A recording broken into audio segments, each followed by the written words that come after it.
For you. And today I want to talk about making a plan.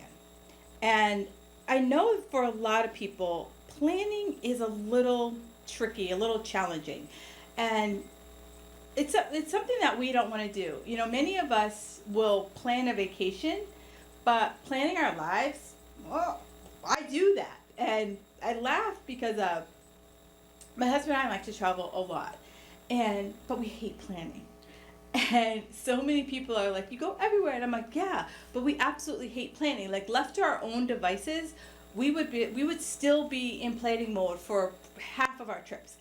So we rely on other people to, give us all the information, and we just want to execute. And that's what so many of us want to do. We just want someone to say, do this, and you just follow the breadcrumbs, right? So here's where I ask, like, how many times have you set a goal and you didn't achieve it overnight, and you were like pissed off and wondering, like, how the heck can you make it happen faster? We live in this world of like Amazon Prime. Like, if I order something on Monday, it's to me sometimes in an hour, it's sometimes to Tuesday, but for damn sure, it's definitely to me by Friday. And that's how we feel like our goal should be. Think about the internet.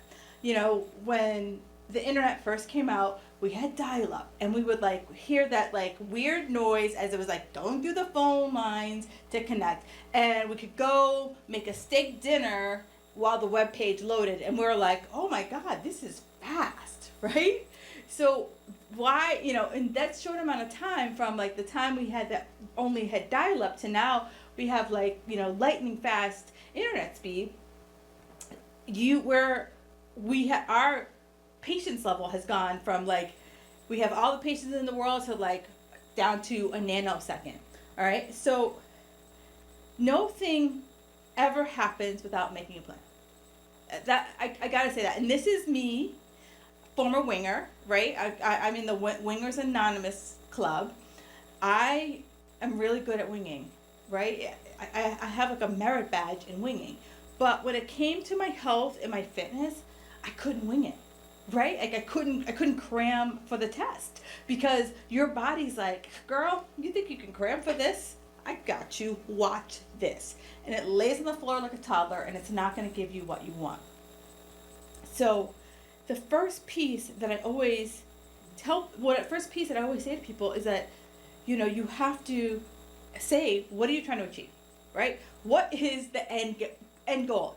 Stephen Covey, he wrote this 7 Habits of Highly Successful People, and the number one habit is begin with the end in mind. So I need to know where I'm driving my bus. I talk about it all the time. It's like GPS. I gotta program in the exact address, or it's just gonna land me in like this random part of town that maybe I want to be in. I talk about it all the time. In Massachusetts, there's a place called Mass Ave, and Mass Ave runs for like 10 miles, right? If I just put Mass Ave, I could be on either end of those 10 miles. And if I'm walking, that's a long walk. So first I have to say, what do I try to achieve? But I want to keep it as simple as possible. The more I like pile on things, it becomes Jenga. And we all know how Jenga works out, right? I pull the wrong piece, everything falls apart. So I always challenge my clients to boil it down to one priority and keep it so stupid simple that a 5-year-old's like, oh girl, I know what you want to do. Maybe a 5-year-old doesn't talk that way, but just in case. But I keep it so stupid simple that it's as clear as possible. Everyone knows your goal, and that, are you trying to achieve a number of pull-ups? Are you trying to achieve push-ups from your toes? Are you trying to like make sure you get a certain number of hours of sleep a night? Are you trying to create a bedtime ritual, a morning ritual, whatever it is? Be crystal clear about what it is that you're trying to do. And when I do that, and also I don't want it to always have to be about the scale, right? Because when I do that, it takes the pressure off of me. Because some days when I step on that scale, I look down and it's not moved, or moved in the direction I don't want it to move in. That could, make or break my day. And I would rather you focus on these like non-scale things so that weight loss becomes a byproduct versus the main product, if that makes sense. So the other piece is I have to define what success looks like for me, right? Again, begin with the end in mind. So if I'm trying to achieve push-ups from my toes, I want to say, okay, success looks like for me, I like to define things in good, better, best. That way I always feel like I'm achieving something. Because maybe if I say 10 push-ups and I don't achieve the 10 push-ups, but if I say, okay, my best is 10 push-ups, my better is 7 push-ups, and my good is 5 push-ups, then I'm like, you know what? I achieved something. Like I set my mind's eye on something and I got it done, right? So this is the missing piece for a lot of people, because when we define success, sometimes it's a moving target, right? Because maybe you get to 5 push-ups really fast and you're like, hey, look at me, I'm done.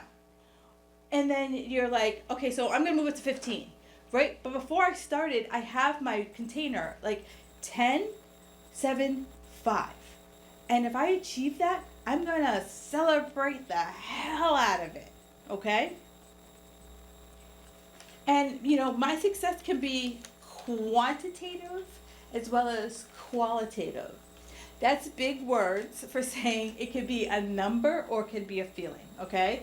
So that's me using big words, showing my college education.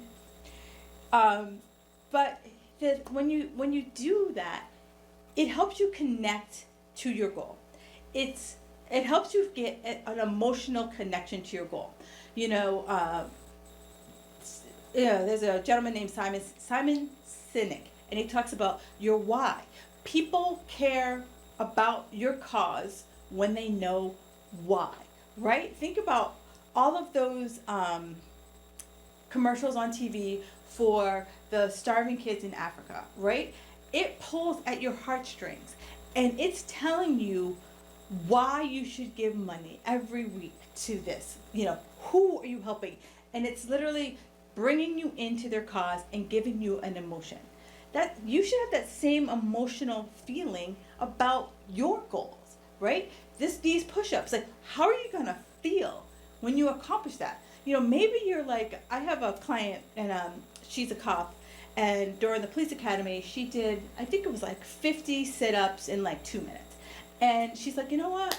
I want to get back to that, right? It's a feeling she had, back when she was a cadet at the police academy. She's been a cop for years. She's like, that's the feeling I want. That's her why. Like, that is her why. And that is what is going to be motivation. Because so many people say, I don't have motivation. You create the motivation. Other people can give you motivation, but you're the spark, right? Think about like if you ever lit a match, and you have the striker pad, and then you actually have the actual match, and it's like you're the person who like applies the match to the striker pad, right? And then it's oxygen that keeps the fire going. So I want you to think about you strike that match, and then everything can happen around you, but you have to be the initiator of this plan. And make that conscious decision that, you know what, I'm ready to get some stuff done. I'm ready that I am going to get those 10 push-ups. I am going to start drinking more water. I am going to drink a gallon of water a day. Do you know what I mean? You've just put a stake in the ground. You claimed your territory, and now you're just ready to like climb Mount Goal. And come hell or high water, it's happening. Okay? So I make that conscious decision that I'm going to make it work, right? That stake has been put in the ground. And I am not going to blow smoke up your skirt. There are going to be some bumps, right? That's life, right? So many people think that health and weight loss is this like nice linear path. Wrongo badongo. It's, I want you to think of it like the stock market. Have you ever looked at those like Nasdaq charts, or look at a chart of a particular stock? Does the stock go from like the day it opened and it's like just made like this like meteoric rise, right? And you're making zillions of dollars. No, the stock goes up and down. Sometimes it has a good tear, sometimes it has a good downfall, sometimes it's good up, sometimes it's good down. That's life. So what I always challenge my clients is that we need to start thinking about some of the things that have tripped us up in the past and be preemptive about it. Has vacations tripped you up? Has birthdays tripped you up? Has that girlfriend who's like, hey girl, let's just, drown our sorrows in a couple bottles of wine and some nachos, right? Those are the bumps that I can think about and say, what am I going to do when that bump knocks on my door? What am I going to do when I trip over that bump? I have a plan, and the plan isn't, I'll give up and I'll start again on Monday, right? That's what we do when we create a plan. We create a plan to succeed, right? No one creates a plan that says, hey, I'm creating this plan and I want to fail. So do you want to hear it? No one says that. If someone says it to you, please, for the love of God, holla at your girl, because I need to hear that. So one of the questions that I get all the time is that, what's possible, right? So many people overestimate what they can do. And I want you to set goals that are a little out of your comfort zone, but not out of the stratosphere, right? So in, anywhere from 6 to 12 weeks, you can expect to make a commitment to yourself, right? That's what I want you to think about. It's the commitment to yourself. And can you commit to yourself for 6 to 12 weeks, right? Think about, we are so easy to cheat on ourselves, but God forbid the person we're in a relationship with, if they cheated on us the way we cheated on ourselves with diets, we would be like, oh my God, I can't ever find anyone to love me, right? That's how we treat, diets. Like, we're like, oh, I'm going to flirt with you, but then I'm going to commit to you for like 2 weeks. Then I'm going to move on. Then I'm on Tinder, finding the next thing. Oh, keto looks kind of sexy. How you doing? Oh no, paleo. How? Right? We're moving on and on and on and on. So the first thing I can think about is that if I commit to something for 6 to 12 weeks, is that I'm going to get a greater level of fitness, right? I'm putting my stake in the ground and like, this is happening, right? I'm committing to those push-ups. I'm committing to those pull-ups. I'm committing to running a mile. Whatever it is, that's you making that commitment. It is knowing that I'm going to start at a pace that's uncomfortable, right? I'm going to start there. It's going to be uncomfortable. I'm not going to skip to the gym, but eventually I'm going to start liking it. It's going to feel good. Those first 2 push-ups are going to be like, oh, I could do this all day, right? And it's probably not going to get hard till I get to like 7, 8, 9 push-ups, right? But you can look back and be like, oh, I remember when 2 was just like, 2 crushed me, okay? The other thing is that, you're making your health a priority. You're making you a priority. And, think about when you're on a plane and they say, put on your oxygen mask first before you help others around you, right? When you make your health a priority, you're putting your oxygen mask on first, because if I screw up my body, where the hell else am I going to live, right? I need to make sure, like, my goal is that I want to be in my 80s and my 90s and not be walking around with a cane or a walker. I want to be able to walk around unassisted. That is my long-term goal, right? So that's one of the things that gets my booty out of bed is thinking about that. Like, I want to make sure that I have the mobility and balance in my life to do that. The other thing is that, it helps me get out of my own way, right? When I create a plan, now I will admit, some of you can overthink your way into a paper bag, but it helps me get out of my own way. I have set down the steps, right? Remember in the olden days, you used to print out directions, right? And it would say, step 1, do this, step 2, do this, step 3, do this. And it wasn't, some random voice talking to you through the car. You had to take it step by step by step. That's what a plan is, right? It's that old school map that says, make a right at the gas station and follow it for 2 miles. That's what this plan is all about. And it helps you to determine what you want versus what someone else wants. You're in control. You're in charge, right? And who doesn't want that? And it also helps you get into momentum, right? Think about you're at the top of a hill, and it's a snowball, right? And the snowball starts small, and as it's going down the hill, it gets bigger and bigger and bigger and bigger and bigger. That's what I want you to think about when you create these plans. Like, I start my 6-week plan, and I'm like, yeah, this is going great. And then it moves to 7, and then I'm like, wow, I'm doing this. Look at me. Hey, mom, look, no hands, right? You are crushing it when you do that. Because you're building and strengthening new habits, and you're creating and establishing new routines. And, the Fit Girl Magic formula: habits lead to routines, that lead to consistency, that lead to results, right? Without a good habit, it's impossible to have a routine, and without a routine, it's impossible to get consistency, and without consistency, it's impossible to get results. But when I string all of that together, it's music. It is music, right? It's a Luther Vandross song up in here. Now, I can also, I know I talk about not picking the scale, but I know some of you, you're like, you may have gone to your doctor, and your doctor says, oh, if you weigh this amount, blah, blah, blah, blah, blah, blah, blah.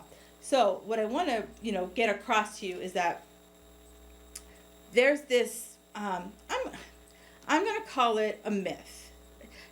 I'm making a bold statement. I'm going to call it a myth. Many people will say that healthy weight loss is anywhere from 1 to 2 pounds a week. Okay. Now, that is possible if you are a virgin dieter. You're not someone who's been on a diet since you've been 15, right? For those of us who have been on that yo-yo, up again, down again, all around Robin Hood's barn again, diet plan, your body's like, girlfriend, I know exactly what you're trying to do, and I ain't gonna give it to you like that. So for you might see a half a pound. Then you might go for a couple weeks with nothing. Then you might see a full pound, and then go for a couple weeks with nothing. Remember I talked about the stock market? That's the scale, right? So I would rather you lower your expectations on that scale so that you don't get disappointed. Because when you create this plan and you tell yourself, in 6 weeks I'm going to lose 60 pounds, that's aggressive, right? That is very aggressive, because I don't know of a diet where you can lose 10 pounds in a week that is healthy and sustainable.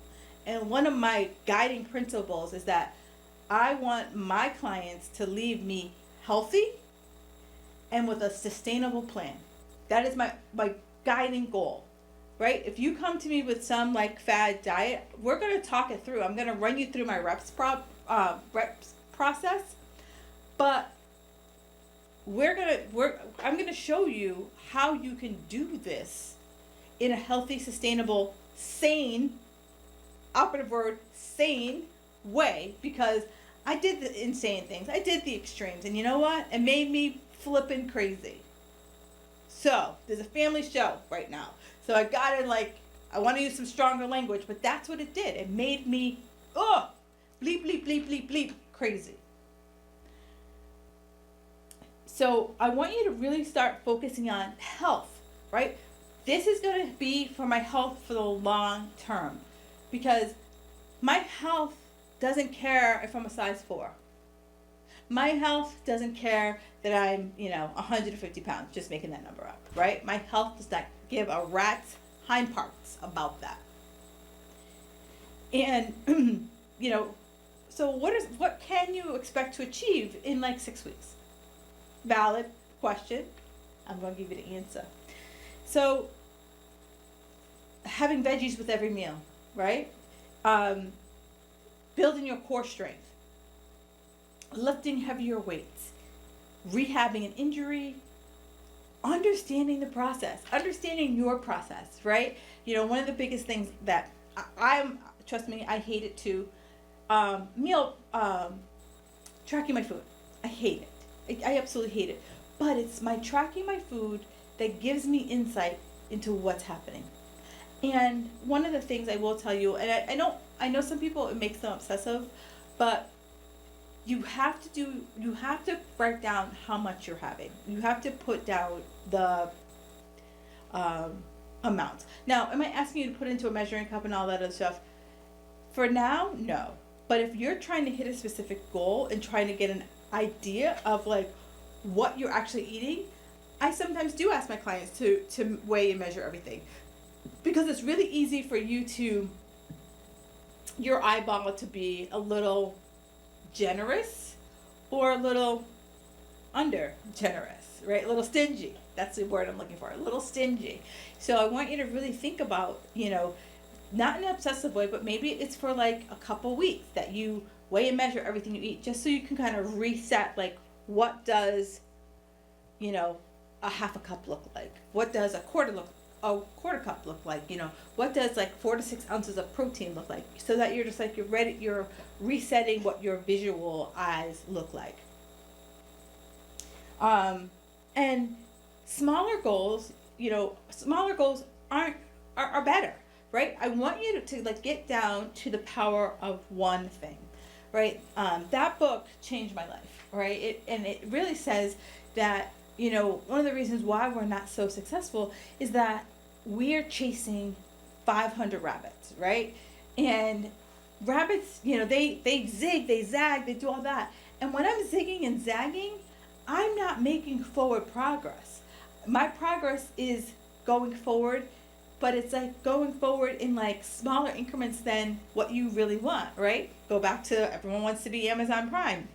So I really want you to think about, what's your one priority? Like, what do you want to claim at the end of this project? And focus on that. And I will tell you that other things will probably, as byproducts, come out. But the main, got to keep the main thing the main thing. And I say this because I have clients who will tell me that, they want to run a marathon. Then they want to do a Spartan race. Then they want to do a strongman. And then they want to do a bikini competition. Now, in the genre of health, that's all healthy. But it's like trying to go from Maine to LA to Atlanta to Canada, right? It's trying to organize all of that and like get it so that you're trained for the right appropriate sport is really challenging. And so I want you to really think about what it is that you're really truly want versus what seems like a shiny object. Because I see it all the time. Like, someone will say, hey, I'm running this race, you should do it with me. Or, hey, the Spartan race is coming up, you're healthy, Kim, you're into fitness, you should do it with me. But I have to ask myself, is that my priority? Is that my goal?